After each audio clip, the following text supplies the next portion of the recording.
আমি চলে এসেছি আবার নতুন একটা ব্লগ, মিনি ব্লগ নিয়ে। তো আমরা আজকে চলে এসেছি ডিনার করতে টাইম স্কোয়ার বিল্ডিংয়ের গোট রেস্টুরেন্টে। তো গোট রেস্টুরেন্টটা কেমন তোমাদের দেখাবো। আমি তো ঢুকে প্রথমে খুব ভালো লেগেছে ওখানকার অ্যাম্বিয়েন্স। তারপর আমরা রুপটপে গেলাম। চলো দেখি রুপটপে কি আছে। ওকে, চলো লেটস গো। তবে এখানকার খাওয়া দাওয়া আমার বিশেষ কিছু লাগলো না।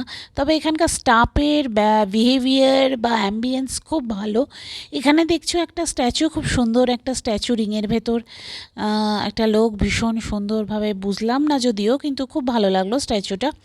তো যাই হোক, আমরা রুফটপে গিয়ে একটা টেবিলে বসে পড়লাম খাওয়া দাওয়ার জন্য।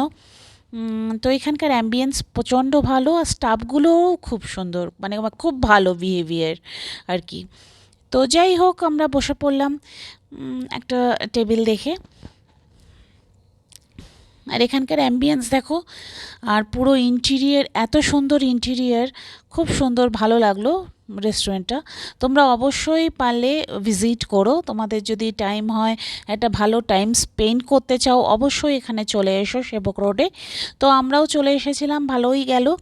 তো এসেছি যখন, ফটো সেশন হবে না এরকম তো হয় না, তাই আমরা একটু ফটো সেশন করে নিলাম তারই মাঝখানে। তো আমিও তুলে নিলাম কিছু ফটো। তো তোমাদের কেমন লাগলো অবশ্যই জানিও। আর যদি ভালো টাইম স্পেন্ড করতে চাও, অবশ্যই চলে এসো এই রেস্টুরেন্টে। Thanks for watching. টাটা।